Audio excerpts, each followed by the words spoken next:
Buenos días a todos y todas, bienvenidos y bienvenidas al 28º capítulo de Conecta RH, el espacio de la comunidad que se encuentra cada miércoles para conversar sobre temas de actualidad, sobre lo que está pasando en nuestro entorno y por supuesto aprender juntos. Soy Rodrigo González, el líder de comunidad de la Red de Recursos Humanos y anfitrión de Conecta RH.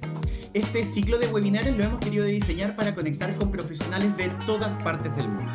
Cada miércoles, como decía, nos juntamos aquí para conversar sobre esas tendencias más recientes, las mejores prácticas y, por supuesto, asumir los nuevos desafíos que enfrenta nuestra comunidad.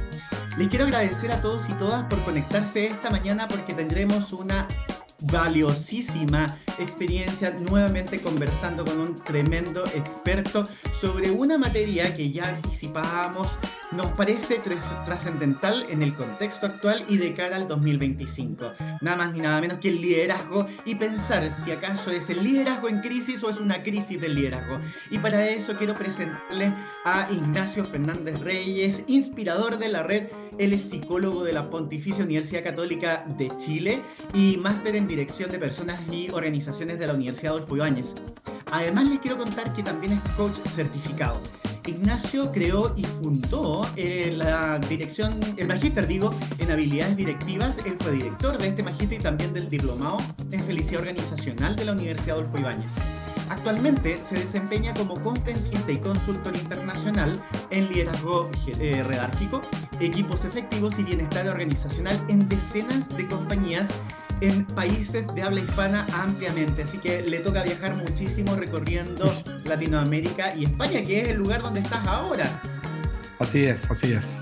Oye, y no puedo dejar de mencionar además que eres cofundador del Lead Institute y autor de 7 grandes libros que se los recomiendo muchísimo. Hay uno de ellos en particular que me parece el que, bueno, atingente a lo que queremos conversar. Voy a nombrar algunos de tus libros: GPS Interior, Felicidad Organizacional, Liderazgo Efectivo para el Alto Desempeño y tu última obra, Liderazgo Redárquico. Ignacio, qué gusto compartir esta mañana contigo. Rodrigo, lo mismo digo, un gran gusto estar aquí contigo, con todas las personas que nos acompañan y muchas gracias por la invitación. Apasionante el tema que vamos a conversar. Por cierto que sí, porque además de ser contingente, es algo que nos atiende a todas las personas que finalmente estamos a cargo de la gestión de personas, no solo aquellos que tienen equipos a cargo. Esto es más transversal, incluso podemos ejercer roles de liderazgo de manera instintiva. Y bueno, qué mejor que tenerte a ti para poder conversar de este tema. Así que los invito a todos a plantear sus preguntas a través del foro o la sección de preguntas y respuestas y por supuesto también a compartir sus opiniones a través de nuestro chat. Vas a hacer una conversación entretenida. Ignacio, nos vas a hacer una presentación tú primero y por supuesto te queremos escuchar para después conversar en profundidad. ¿Te parece? Me parece, Rodrigo. Excelente. Bien, para, para acercarnos a responder la pregunta si estamos en una crisis de liderazgo o liderazgo en crisis, quiero comenzar con una mirada bien estratégica, bien sociocultural, de algunas tendencias que yo veo en tensión actualmente en el mundo. Y, este es el primer titular, ¿no? Estamos en un mundo en tensiones, todos vivimos esto. Y quise relevar tensiones que, más que ponerlo en lo sociopolítico, lo veo en aquellas tensiones que me parece que impactan más directamente al mundo organizacional. Y lo primero ya lo sabemos todos, ¿no? Es un contexto incierto, difícilmente predecible, que exige capacidades, por supuesto, de flexibilidad y adaptación y también una interesante capacidad de anticipación de futuros. Y hemos vivido pandemias en Chile, estallido social. Verdaderamente no sabemos cómo va a ser el mundo y el mundo organizacional y de negocios de aquí a 3 4 años. Ahora acaba de ganar Donald Trump en Estados Unidos, acaba de declarar que va a ser una política arancelaria brutal para proteger los productos de Estados Unidos y eso cambia absolutamente el panorama del comercio mundial. Entonces, ese es otro elemento más de este mundo incierto que requiere todas estas tasas de flexibilidad y anticipación. Por otra parte, me parece muy importante decir que la tecnología ha democratizado el acceso al conocimiento y a la educación. Y esto tiene, yo diría, dos grandes efectos, ¿ah? Por una parte, esto ha tenido un impacto en las estructuras jerárquicas. Cuando comienza la jerarquía en la revolución industrial, tal cual como la conocemos, por allá por el 1910, los que estaban arriba mandaban, eran los inteligentes, los preparados, y los que estaban abajo, los obreros, el personal de producción, era gente poco instruida, muy poco instruida, eh, bastante ignorante, y se movían en la lógica de mano de obras, de movimientos, no de tiempo. Y esos tiempos ya pasaron. Esos tiempos ya pasaron. Hoy día tenemos acceso a cuánta evidencia. Entonces, esto significa que toda aquella persona que quiera perseverar en entender la jerarquía radical como sumisión y obediencia, se está encontrando con grupos de personas que ya no estamos en eso. Entonces, hay una cierta la tecnología nos provee de autonomía. Eso, nos provee de autonomía personal, de control personal. Y es interesante esto, ¿no? Porque esto impacta en las formas de pensamiento. ¿M? Y aquí un poco la lógica de la dinámica espiral. Y las formas de pensamiento de las nuevas generaciones son más autorreferidas, en el buen sentido de la palabra, es decir, cuidan más el sí mismo, tienen más libertad, se sienten más en control de su vida y sus carreras. Por otra parte, también, dada que la obediencia va de salida, eh, se ha erosionado la lógica del máximo respeto a la autoridad, que decir, de los que sean padres de adolescentes. Entonces, estas nuevas formas de pensamiento, sobre todo para los liderazgos más tradicionales y más autoritarios, le está moviendo el piso con todo. ¿M? Y hay fracturas importantes que voy a comentar. Entonces, podríamos decirlo, habrán escuchado a gente, no sé, con el pensamiento excesivamente autoritario y cuantitativo, que critican a la generación joven y la descalifican como hedonista, poco comprometida, inmediatista, y a la vez muchas generaciones jóvenes que dicen que esa generación es una generación de dinosaurios, que no se ha adaptado al mundo. Y esto no tiene que ver con las generaciones, tiene que ver con los sistemas de pensamiento. Ya lo voy a tomar un poco más adelante. Por otra parte, yo diría que una grandísima tensión mundial tiene que ver con el poder. ¿M? Hay élites culturales, económicas, políticas, y las élites gozan de los privilegios. Y una tensión mundial es que gozan de los privilegios y los quieren sostener. Y es que hay una buena cantidad de iniciativas comunitarias, de emprendedores, que lo que hace es generar poder distribuido. Y aquí esto es bien sociopolítico, porque las élites quieren conservar la capacidad de creación de valor y apropiación de valor para sí mismas. Y esto del poder distribuido les quita poder. ¿M? A los que les interese profundizar en esto, los ganadores del último premio Nobel de Economía, Robinson, Acemoglu y Johnson, tienen varios libros, pero pueden leer por qué fracasan los países.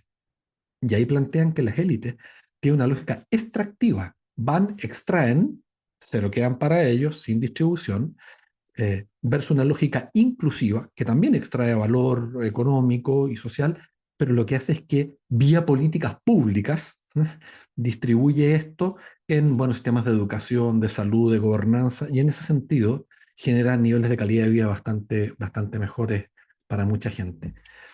Otra tensión que observo muy intensamente es cuál es la función del trabajo. ¿M? Evidentemente el trabajo nos da pertenencia, nos permite ganarnos la vida, permite generar ciertos niveles de propósito, eso está fuera de discusión. Pero también hay una cierta romantización del trabajo. ¿M? Hay un cierto discurso que es el que trae a la palestra Byul-Chul Han, el filósofo coreano alemán, cuando él dice, estamos en una sociedad del cansancio, en una sociedad del rendimiento, y él dice, es tan relevante el tema del consumo de las apariencias que ha maximizado el lenguaje de la productividad. Y todos ya sin probablemente darnos cuenta, nos concebimos como unidades productivas, individualmente o como equipo. Pero eso tiene tal nivel de tiranía de la productividad que Byung-Chul Han plantea que nos estamos autoexplotando gratuitamente, o sea, que ya casi no necesitamos líderes autoritarios, porque por el deseo de una buena calidad de vida, un consumo, una apariencia, bueno, todo lo que vamos sabiendo, eh, se ha romantizado el trabajo. Y eso es interesante, porque también, sobre todo después de la pandemia y con los fenómenos de la renuncia silenciosa y otros, hay una muy buena cantidad de personas que están decidiendo probablemente bajar sus ingresos, tener una vida un poco más austera para tener una mejor calidad de vida. ¿M? Y no esta pregunta de eh, cuánta vida te está costando tu trabajo, ¿no? Y también vemos una ola, voy a decirlo así, yo tengo la suerte de trabajar en muchos países, de emprendedores, ¿m? De personas que quieren poner sus fortalezas personales a su servicio y apropiarse del valor de su trabajo, de su esfuerzo, de su pasión. Entonces la pregunta es, ¿cuál está siendo la función del trabajo hoy día? ¿Mm? También la tensión evidente del inmediatismo de los resultados de corto plazo versus el mediano y largo plazo, ¿m? Que suelen no andar muy de la mano y mucho jefe autoritario que administra por miedo, por exclusión, por amenaza, está en el resultado trimestral o en el resultado del año. Y no está mirando, no está preocupado de la creación de climas positivos, no está preocupado de crear entornos de innovación y de creatividad. El tema es, a través del miedo, que yo diría que es el gran enemigo de las organizaciones, aún hoy, genera resultados. Y sabemos que el miedo logra resultados en una curva como unos 9 meses. O sea, la gente asustada trabaja, pero se destruye el compromiso y se destruye el capital social y el capital organizacional. Es decir, el miedo no genera resultados sostenibles. Y la otra pregunta, un poco la esbocé, ¿no? ¿Estamos sobreviviendo o viviendo? Y, y bueno, esto tiene mucho que ver con los países en los que uno vive, con el nivel de políticas públicas, ¿no? Em, Entonces, en este es el mundo que tienen que afrontar las personas que ejercen posiciones de autoridad. ¿M? Y aquí yo observo tres opciones de afrontamiento, tres formas de afrontar este escenario que ya perfilé así rápidamente. La primera opción la voy a llamar el excesivamente centrado en el logro, en el qué, que es una mirada, que es la mirada más autoritaria, ¿no? Y acá el fin justifica los medios. Acá el tema es, tenemos que lograr resultados a como dé lugar, y si hay que explotar y estresar a los trabajadores, se hace. Si hay que contaminar, se hace. Si hay que perturbar una comunidad, se hace. Si hay que pagar una coima, una mordida, se hace. Si hay que coludirse con la competencia, se hace. ¿Mm? Esos tiempos no tienen la dominancia que tuvieron en los años 80, 90, 2000, pero sigue siendo predominante en algún grupo de personas. Sí hay coincidencia con las personas que tienen en general sobre 50 años, para decirlo, hay correlación, no es directamente proporcional, pero hay una cierta correlación. Y acá el tema es, me importa el qué, el cómo me da igual. Hay que llegar como sea. Nuevamente, el fin justifica los medios. Y que hay una emoción a la base, que es el miedo a perder la ganancia. Y que hay una maximización de la mirada económica, ¿no? Este liderazgo, por supuesto que está en crisis. ¿Mm? Este tipo de liderazgo hoy está en crisis, ¿no? Y ya voy a explicar un poquito por qué me parece que está fracturándose y haciendo agua. Luego, otra forma de afrontar estas tensiones es excesivamente centrado en los procesos. Es decir, esto es pendular. No me preocupo mucho de los qué. A veces también hemos tenido una cierta, eh, las generaciones más jóvenes, algunas, viven más abundantemente y con un mejor estándar de calidad de vida, de economía y de consumo que hace 30 años atrás. Entonces, no está esta cosa del rigor de la sobrevivencia, de tener que tener un trabajo para poder vivir y ah, tener las necesidades básicas satisfechas. Entonces, cuando las personas han sido criadas en entornos un poco más abundantes y más prósperos, eh, en que no están inquietos por el qué, a veces se les pierde un poco y se pone mucho en el proceso, que también tiene su ventaja. Este es un pensamiento de mejor nivel que el anterior. Y acá, ¿qué cuidamos? Cuidamos los climas laborales, cuidamos la diversidad, los derechos de las mujeres, el pensamiento más igualitarista, más equitativo. ¿M? Entonces, nos importan los cómo. Voy a poner un ejemplo, es como las organizaciones que se empiezan a preguntar a cuidar, bueno, eso, la inclusión, lo que hizo la Teletón en Chile, el cuidado a las personas con discapacidad, la accesibilidad, se empieza a ver al ser humano. Y esto tiene una dificultad. Esto tiene la dificultad de que por preocuparnos mucho en el exceso de los cómo, a veces se nos pierden los qué. Y para decirlo de alguna manera, todos sabemos de que se requiere rentabilidad. Y en este sentido, quiero decirlo de la siguiente manera: la rentabilidad es como el aire para el cuerpo humano. ¿Mm? Eh, la finalidad del cuerpo humano no es el aire, pero sin aire no vivimos.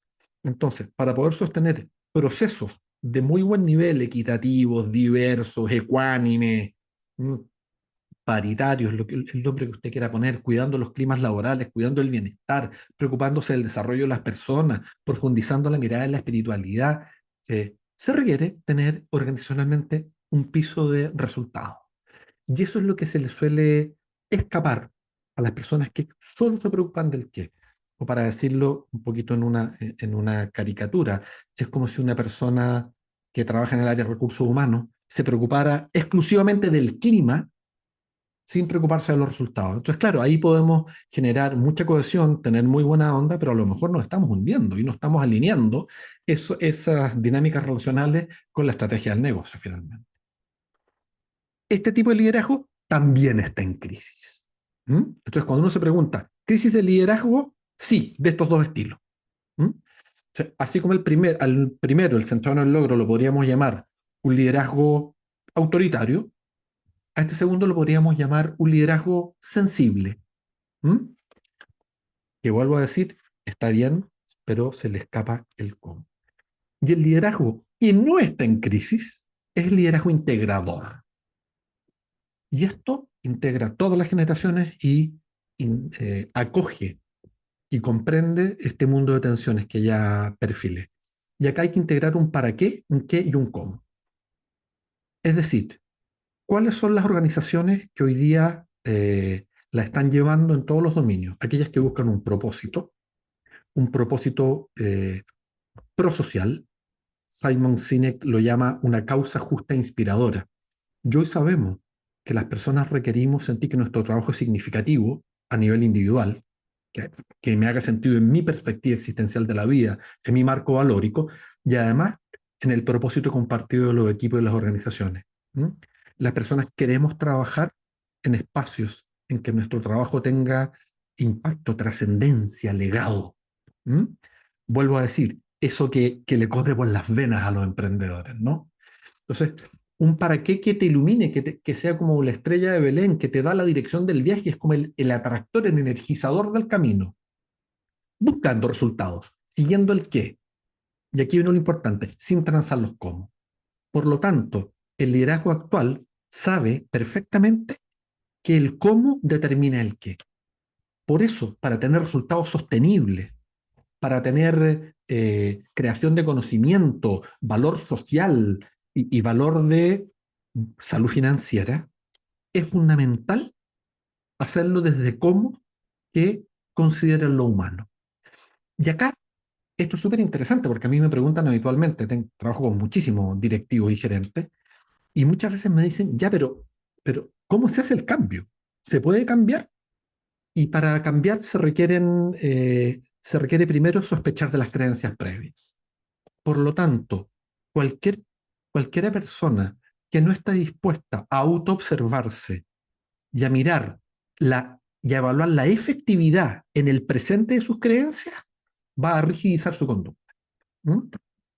Y va a sostener patrones previos de conducta. Es lo que se observa en algún número de directivos que lo que hacen es exacerbar el micromanagement y el control a todo evento. ¿Mm? Y que intentan aplicar las recetas de los últimos 30 años al momento actual. Y por supuesto empieza a no poder contratar talento, se le va la gente, no tienen tasas de innovación, no encuentran estrategias para reducir costos, empiezan a perder participación de mercado. Y es interesante porque incluso ese dolor financiero a una buena cantidad de gente no le hace cuestionarse las creencias y normalmente tiene que ver con el éxito económico. Porque claro, con las estrategias de miedo y de liderazgo autoritario, ganaron dinero y muchos se hicieron millonarios. Entonces, está esta frase de que el éxito esconde la necesidad del cambio.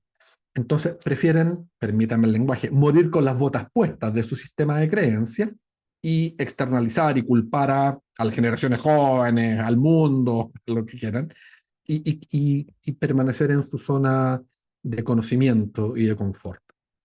Ese tipo de liderazgo está derechamente en crisis y fracturándose.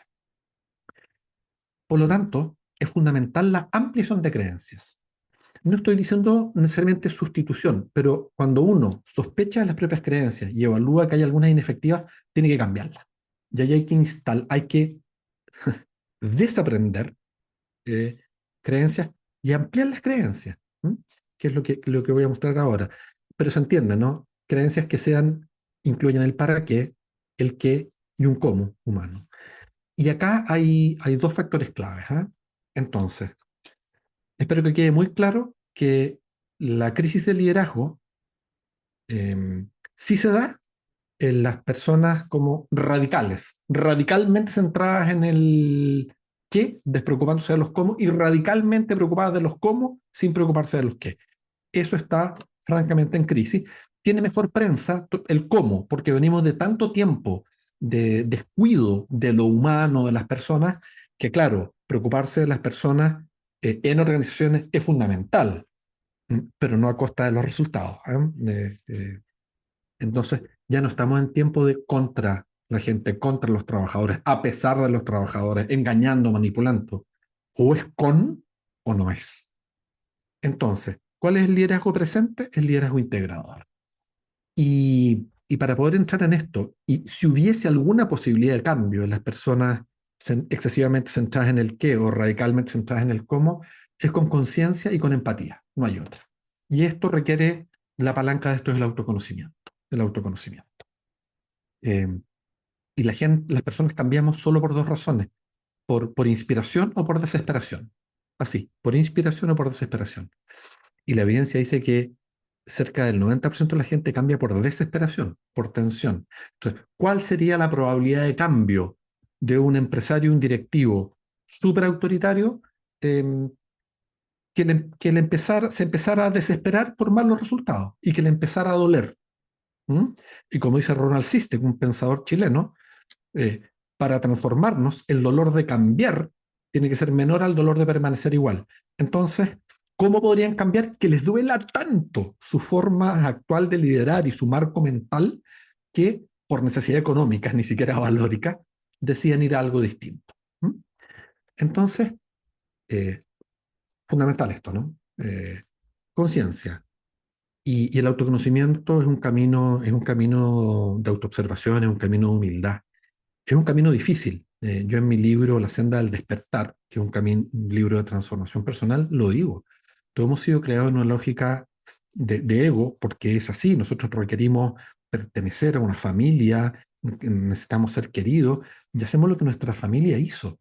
Y, y aprendemos muchas apariencias, y, no ponemos, y lo digo apreciativamente.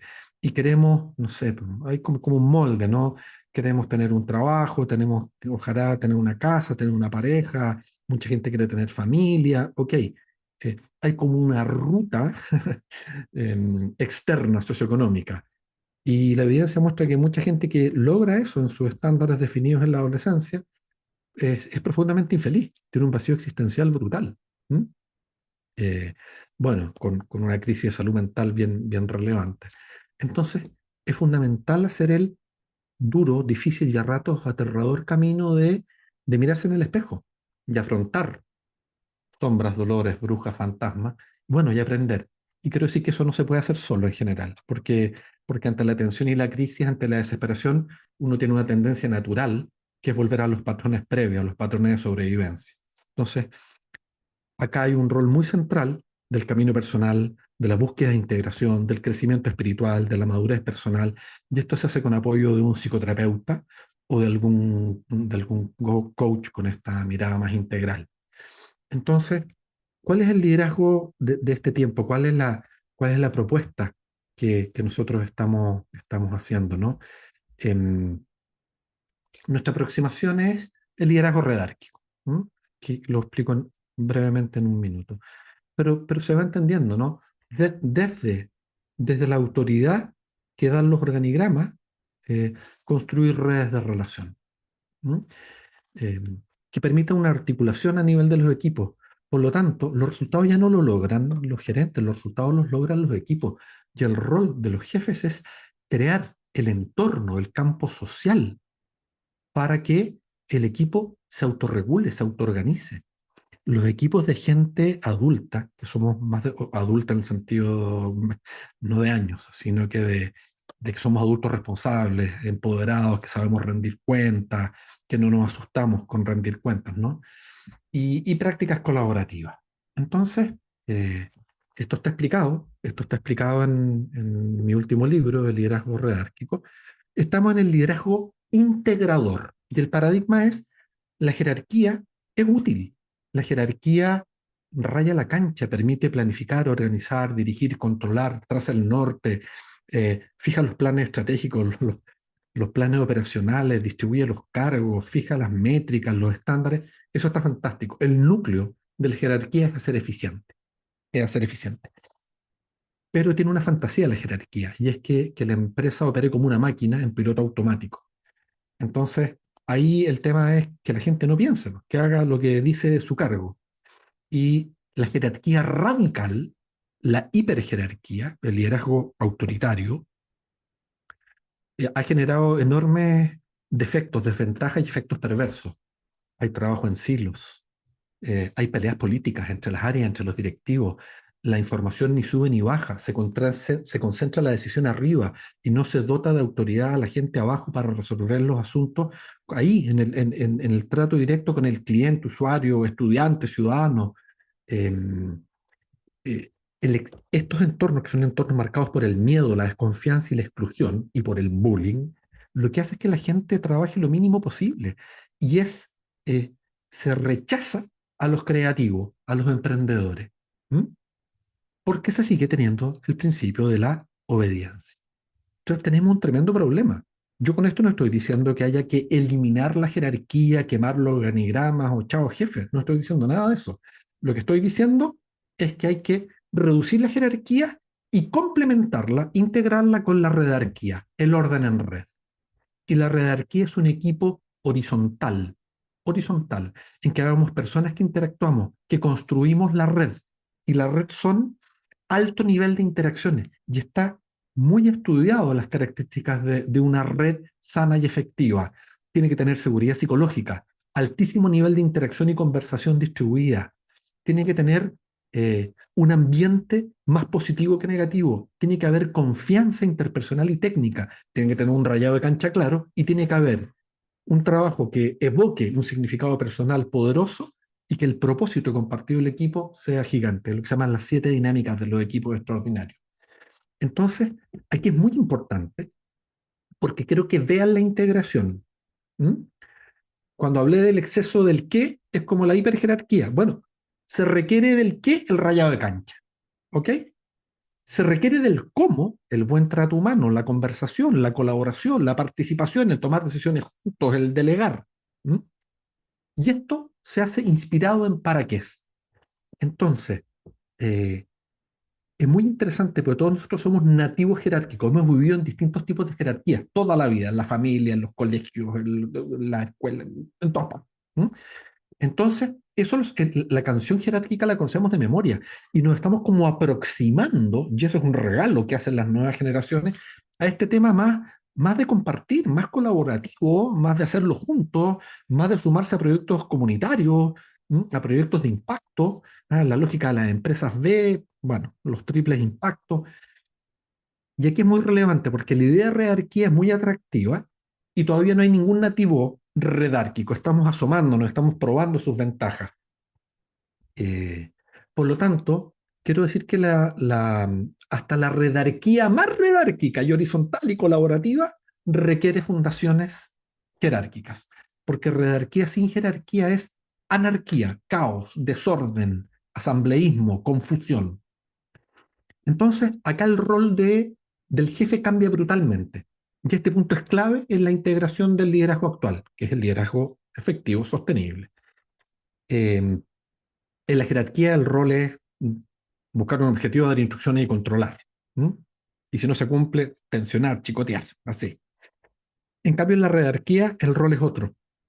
En la redarquía, los jefes, los buenos líderes, entienden que la calidad de los resultados depende del cuidado del campo social. Voy a repetir, la calidad de los resultados depende del cuidado del campo social. Entonces, ¿qué es lo que hacen? Se consiguen como jardineros de equipo, jardineros. Y el resto de los miembros del equipo son cojardineros. Entonces, crea las condiciones para que el talento colectivo, individual y colectivo se unan en una red y se cree y se innove. Entonces, la jerarquía genera resultados confiables de corto plazo. La jerarquía es el terreno perfecto para emprendedores, intraemprendedores, innovadores y creativos. Y asegura, por supuesto, nuevos procesos, productos y servicios para la venta futura de la organización. Entonces, quédense con esto, la genialidad es colectiva y hay que crear contextos seguros, redes de colaboración. Y es el liderazgo redárquico, que es el que no está en crisis. Este es el liderazgo que hoy día está en boga por múltiples razones. Cuando se crea redarquía se dispara la colaboración, los flujos de participación y emerge la inteligencia colectiva. Ninguno de nosotros es tan inteligente ni tan bueno como todos juntos, por buenos que seamos. Y esto, como digo, innova, creamos valor, productos, procesos, servicios, y esto crea una cultura de la cual uno no quiere salir si los seres humanos somos comunitarios, somos gregarios, y genera una ventaja competitiva difícilmente imitable. Cuando la competencia vea que se está haciendo esto y que está perdiendo participación de mercado, se aumentaron los costos, perdió rentabilidad, hay lentitud de la transformación, no se acostumbran a la agilidad, no están pudiendo contratar talento, la gente buena se les está yendo. ¿Saben lo que van a hacer? Van a contratar gente como yo. Tengo trabajo para toda mi vida. ¿Y la petición típica cuál es? Ignacio, hazme 2 o 3 tallercitos de 1 hora y media, barato, todo muy barato, para que cambie la cultura. Eso es imposible.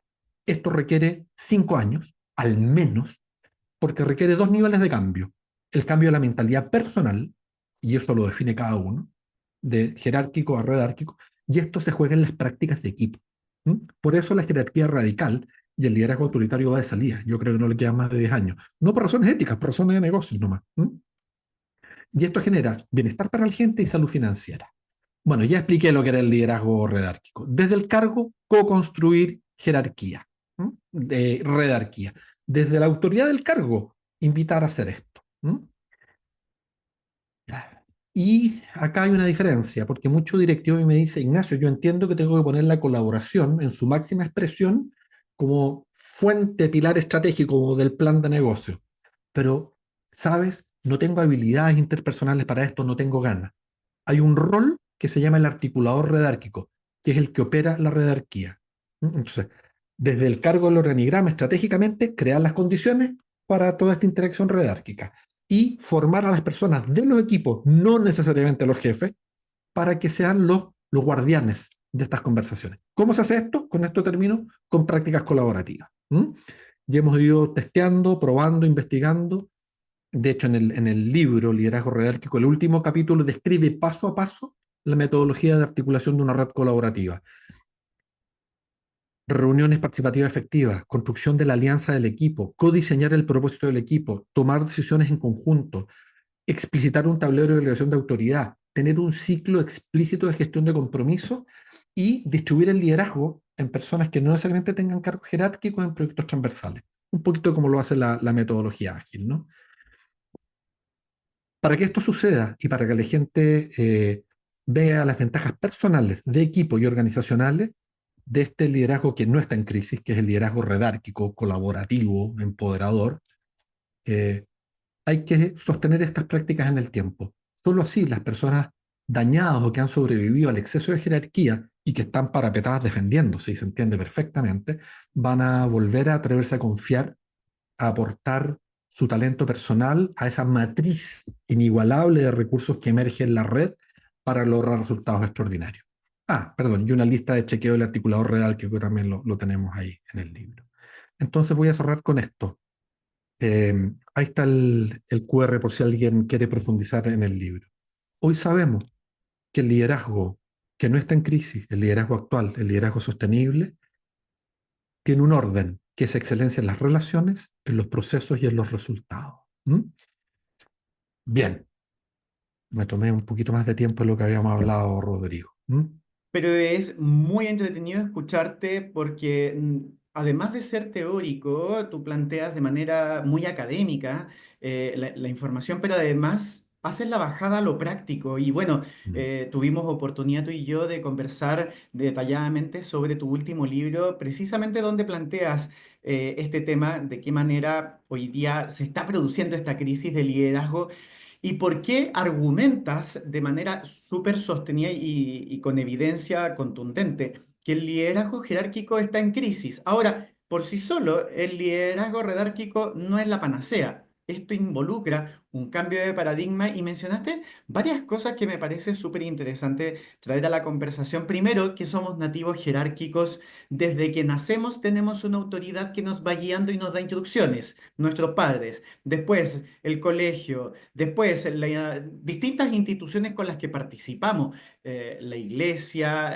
carabineros, la policía en general, las Fuerzas Armadas y de orden. En general, todo el país funciona en base a jerarquía. Sí. Entonces, parece súper disruptivo para quien conoce por primera vez este concepto de la jerarquía, el pensar en la generación de este cambio de paradigma. Ujú. Y ahí viene mi primera pregunta. ¿Cómo se intenciona ese Sí, proceso de cambio cuando se reconoce y se da este primer paso de ser consciente que como estamos no podemos seguir porque en realidad no tiene futuro? sí, comparto contigo, Rodrigo, que para que todos los nativos jerárquicos no nos asustemos, ¿ah? Y no nos sentamos amenazados en la identidad, en la forma previa que hemos tenido, estos cambios tienen que ser paulatinos, graduales y ir mostrando sus ventajas. Nada de esto es por imposición. ¿Mm?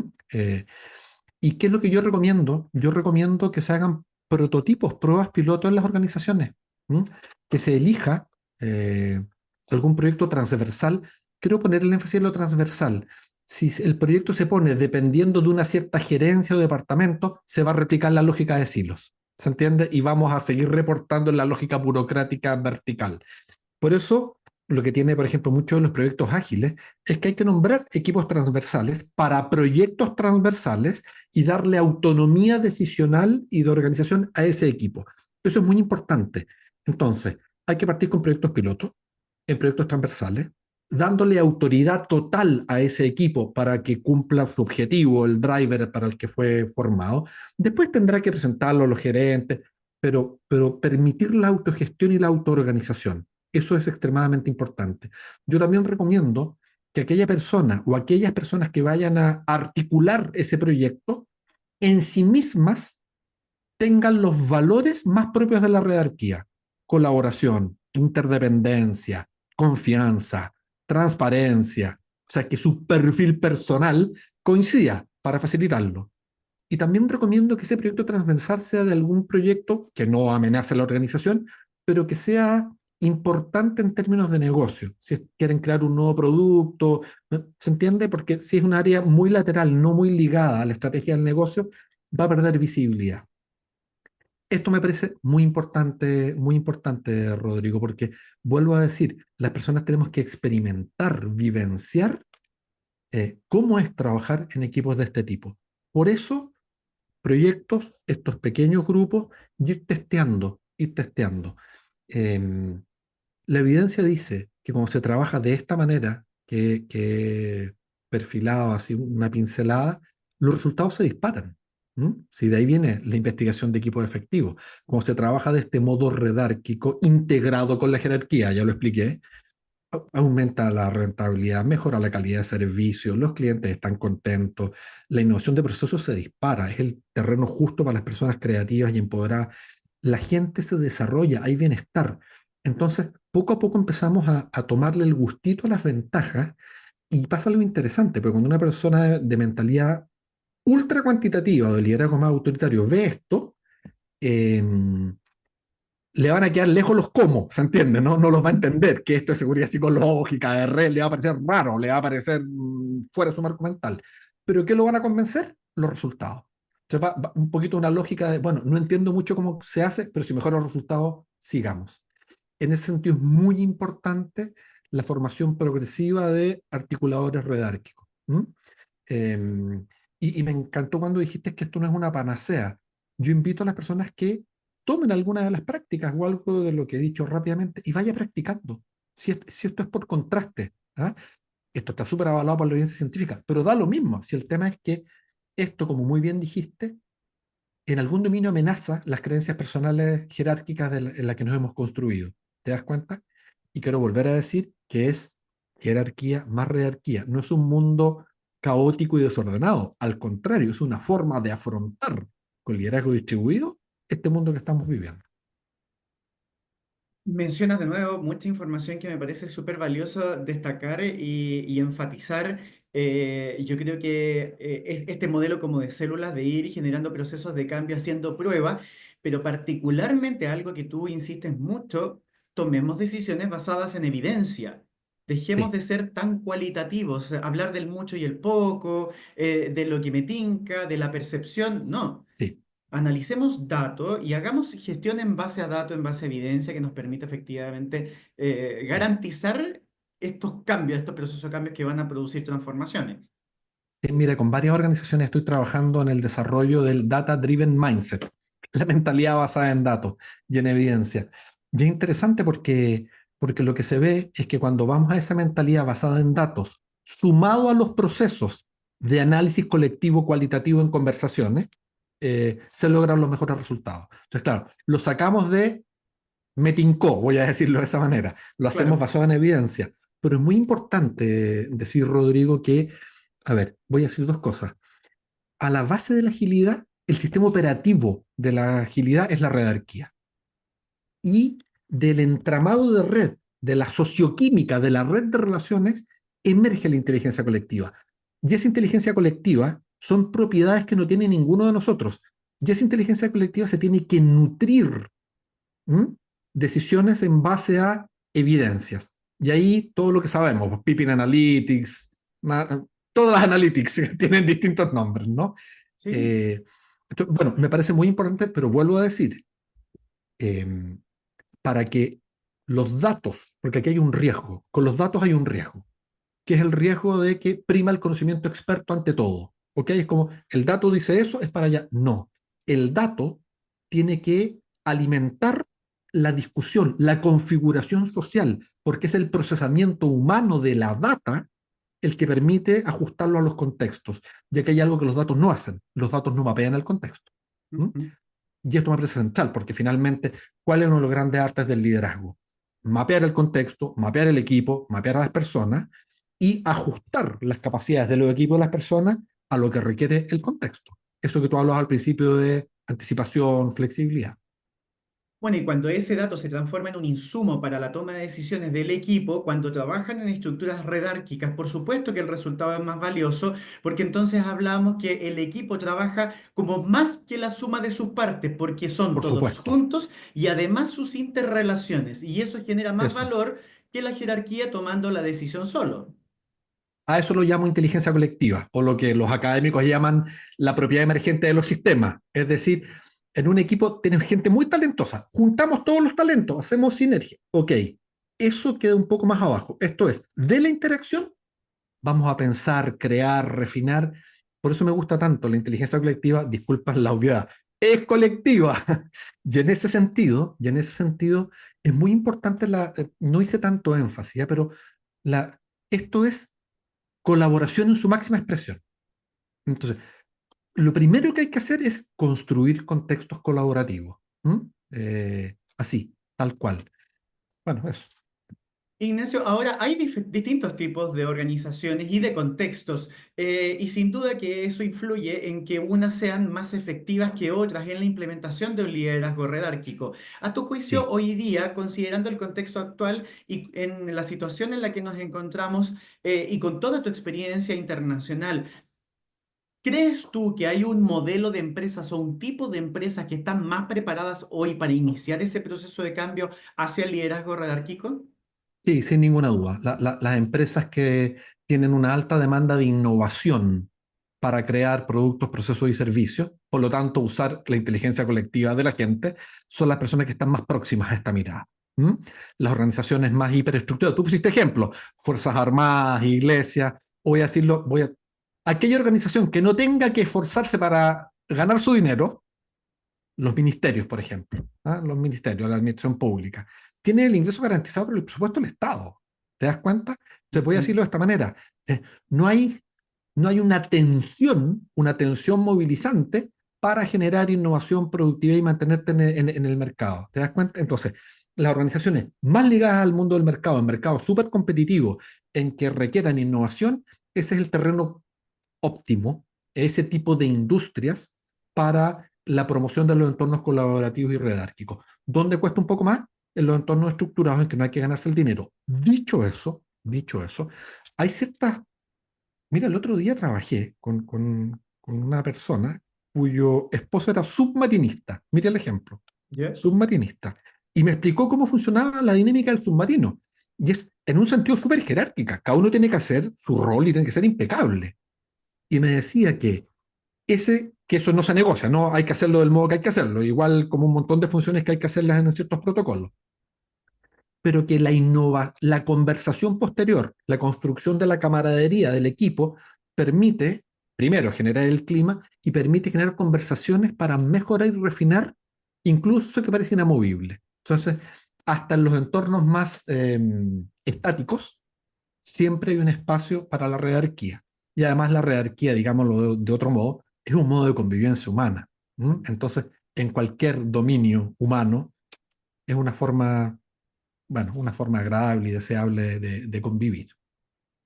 Ya teniendo entonces claro en qué consiste el liderazgo redárquico y los modelos que podemos implementar según el tipo de empresa de la que se trate, y ya teniendo sobre la base el convencimiento de los líderes que quieren impulsar este proceso de cambio. A tu juicio, ¿cuáles son esas habilidades y competencias que son vitales que desarrollan los líderes para poder aplicar este modelo de liderazgo redárquico? Sí, voy a partir con, lo dije súper al pasar. Yo creo que lo primero es la humildad. Yo sé que, yo sé que eso no se compra en el bazar de la esquina, ¿ah? Pero la humildad para cuestionar los módulos previos. Eso es lo primero. Segundo, hay un tema relevante de creencia personal, Rodrigo, ¿ah? La redarquía tiene una idea a la base, que es confiar en la autodirección de los equipos. Y eso implica que yo tengo que creer que la gente es adulta, es responsable y da dar cuenta. Esto puede parecer muy sencillo. Yo he escuchado en varios países de Latinoamérica lo siguiente: Ignacio, esto que tú estás contando funciona bien en Alemania, en Noruega, en la mentalidad nórdica. ¿Ah? Y me dicen esto, así en privado. Lo que pasa es que en Latinoamérica la raza es la mala. Mm. Mira la frase. La raza es la mala. Somos, acá la gente es floja. Acá el que puede es como un oportunista moral, te roba, saca la vuelta.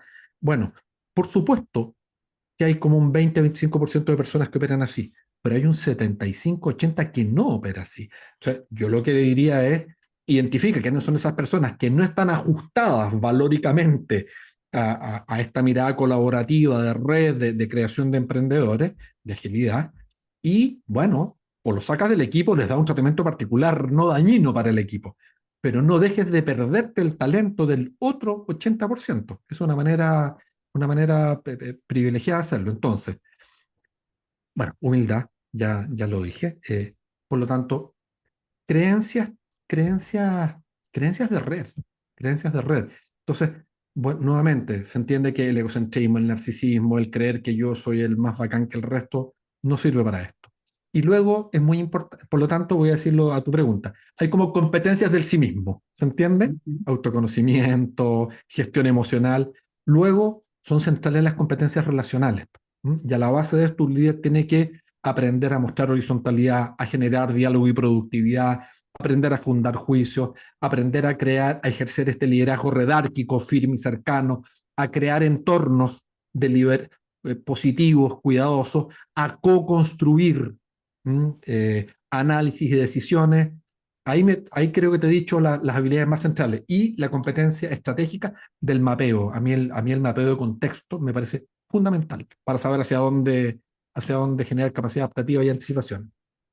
Aquí las áreas de personas juegan un rol clave en poder identificar si es que estos líderes de las organizaciones cuentan con este set de competencias para poder Sí, impulsar ese proceso entonces. sí, Y seguro la primera tarea en el proceso de planificación, de transformación del ejercicio del liderazgo, involucra que las áreas de personas puedan distinguir aquellos que tienen las competencias y bueno, cuál es la brecha para empezar a formar y para poder impulsar ese desarrollo de mapa de habilidades tan necesario.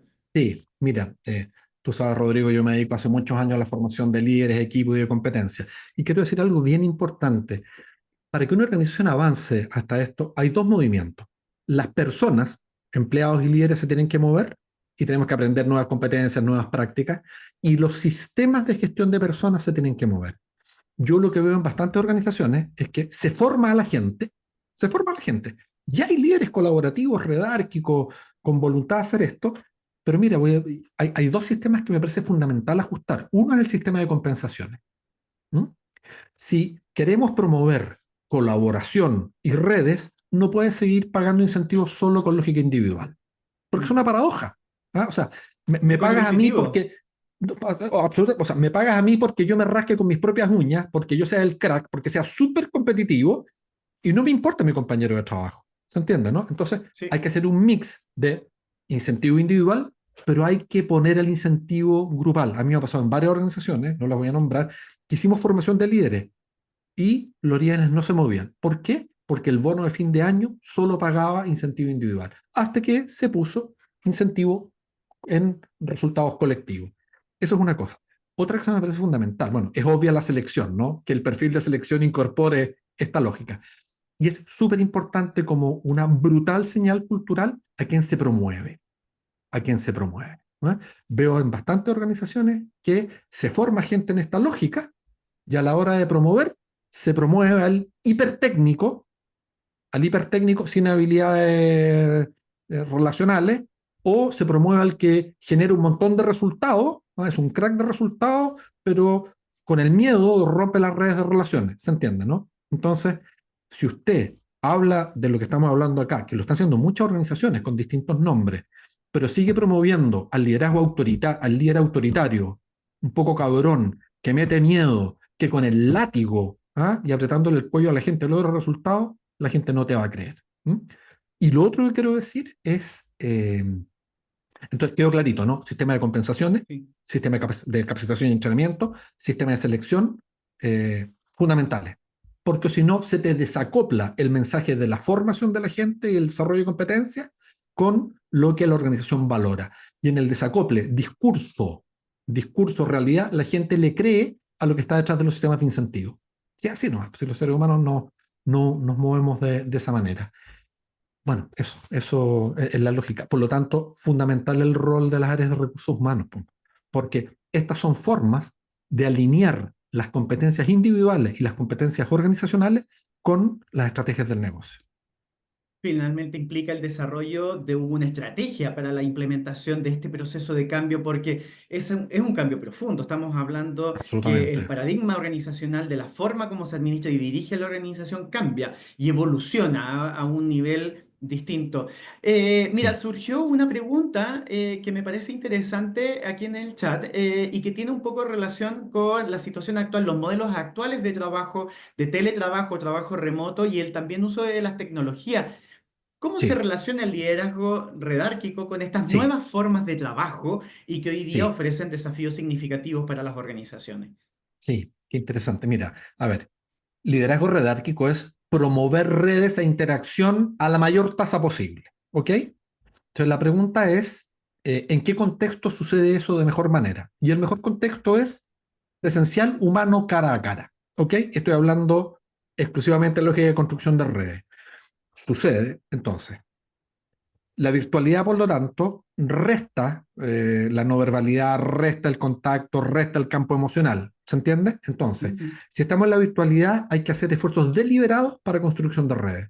Y requiere más trabajo, no son las reuniones habituales. Hay que tener probablemente conversaciones de uno a uno, hay que tener happy hour virtuales, aunque suene curiosa la forma de decirlo. Es decir, hay que deliberadamente intencionar el conocimiento interpersonal para construir la red afectiva, porque también esto es una red afectiva. Y esto pasa mucho, yo trabajo con muchas empresas internacionales de gente de distintos países, en que la virtualidad es un dato, no se van a andar moviendo, conversan permanentemente de esa manera. Y esta es la forma, es intencionar la mayor cantidad de interacciones, también poniendo foco en los procesos relacionales y en la construcción de una relación, ojalá lo más personal posible, conocer a la gente más que solo relaciones instrumentales. Déjame decir algo Mezcla. más, ¿ah? Sí, por Déjame decir favor. algo más, ¿ah? La OIT, porque está esta duda, ¿cuántos días presenciales, cuántos días flexibles? ¿Mm? Y la OIT en sus últimas recomendaciones ha recomendado 3 por 2. ¿Qué 3 y qué 2 lo verá usted? Pero sabemos que la presencialidad en el 100% hace perder productividad individual y bueno, los gastos de traslado y los costos personales, sabemos que soy la doble presencia. ¿Ok? Entonces, no recomienda 100% de presencialidad. ¿Mm? Eh, ¿Qué ventajas tiene la presencialidad? Pertenencia, compromiso y la innovación. Porque, para decirlo de otra manera, 100% virtual aumenta mucho la productividad individual, pero se va al suelo la innovación y la creatividad. Y la pertenencia y el compromiso. Entonces hay que tener un mix, 3-2. Por supuesto, en aquellas funciones en que eso se puede hacer, hay funciones en que no se puede hacer. Y me imagino, porque pues, la presencialidad por de pronto es bien irreemplazable en varios aspectos. Y una de las cosas que a mí me pareció más evidente de todo en la época del COVID tuvo que ver con la educación, que notamos que efectivamente la educación presencial, sobre todo escolar, es irreemplazable Por cuando es telemática, o supuesto. sea, no tiene el mismo impacto. Entonces, Sí, imagino sí. que esto también se aplica en muchas dimensiones y la redarquía permite, como Eso, dices tú, por fortalecer compromiso, cohesión social, la sí, interacción, el sentido de eso, pertenencia a la organización. eso, eso. Y usemos otras palabras, Rodrigo. Construir comunidad, código de camarín, fraternidad, camaradería, pero por supuesto, por Qué supuesto. Y rico si ver a la otra bien, persona, abrazarla, no sé, darle la obvio, mano, no sé, obvio, como obvio, dices tú, obvio, sí, sí. fraternidad. Eso, la construcción del campo socioemocional. Y eso se hace de mucho mejor manera en la presencialidad. Ignacio, se nos ha pasado volando el tiempo. Siempre es un Sí, placer sí, conversar contigo acerca de este tema porque tienes una profusa experiencia y además has podido dar cuenta en tus libros de todo ese trabajo que has podido impulsar en distintas organizaciones. Los quiero invitar a todos los que nos están acompañando a que si tienen oportunidad lean el libro Liderazgo Redárquico de Ignacio Fernández. Lo pueden encontrar en las librerías nacionales. Está muy interesante porque, como decía en un principio, tú entregas mucha información técnica y teórica que después acompañas de manera práctica en la bajada de cómo pueden implementarla. Incluso lo que hiciste en tu presentación, el paso a paso, que es muy práctico. Pero no quiero dejar pasar esta última pregunta. Tú ya algo mencionaste, cómo veías la evolución del liderazgo en los próximos años. Pero considerando el momento actual y pareciera ser que todo se está acelerando y cuando de repente pensamos que los cambios se van a producir en 5 años más, resulta que al año siguiente empezó ese proceso. ¿Cómo ves tú de cara al sí, 2025, que ya sí. es inminente, que comienza, estamos todos pensando en cómo vamos a implementar nuestros planes, la gran mayoría ya presentó sus presupuestos? ¿Cómo ves este 2025 en Mm. materia de liderazgo? Sí, yo creo que es directamente proporcional, Rodrigo, a la percepción de amenaza que tenga la empresa y los líderes. ¿Mm? Voy a decirlo de esta manera. Si yo siento que es muy amenazante todo, que eh, voy a echar mano a los recursos previos, y eso tiende a ser más autoritario, ¿no? Las formas conocidas. ¿Ah? Bueno, es así. Ante lo incierto, la mayoría de la gente se rigidiza. Por lo tanto, esto no lo dije, ¿ah? Eh, Cuando las organizaciones están más en calma, es el momento de empezar a construir liderazgo redárquico y colaboración. ¿Se entiende? Sí. Porque ahí es donde está la tranquilidad para empezar a desarrollar esas capacidades, competencias e interacciones. Entonces, yo no tengo un pronóstico masivo. Te vuelvo a decir, creo que tiene que ver con el tipo de industria, el tipo de país en el que se esté, porque se entiende, no es lo mismo estar trabajando en Chile que trabajando en Argentina, no es lo mismo estar trabajando en Venezuela que estar trabajando en Dubái. ¿Ah? Y acá el contexto hace lo suyo. Entonces, bueno, eso. Yo creo que en los contextos de miedo se va a rigidizar el liderazgo autoritario y el micromanagement, y en los contextos que permitan un poco más de estabilidad, redarquía y innovación y colaboración en su máxima expresión. Como siempre decimos, finalmente el momento evolutivo de las organizaciones es definitorio para saber cuáles son esos procesos de cambio que vive a continuación. Absolutamente, absolutamente. Ignacio, te quiero agradecer por aceptar nuestra invitación para poder Encantado. acompañarnos esta mañana en este Conecta RH que nuevamente ha estado lleno de aprendizaje. No, a ti, Rodrigo, agradecerte la facilitación, la conversación, tu preparación, me encanta, súper agradecido y espero que nos hayan acompañado, encuentren alguna pista nueva, hagan algo distinto, hablen de esto y se hagan agentes de cambio. Si al final del día, si uno quiere cambiar el mundo y las dinámicas, tiene que cambiarlo en el micromundo, en el propio espacio de poder y hacer esto con la familia, con la pareja, con los equipos, con los clientes. De eso se trata.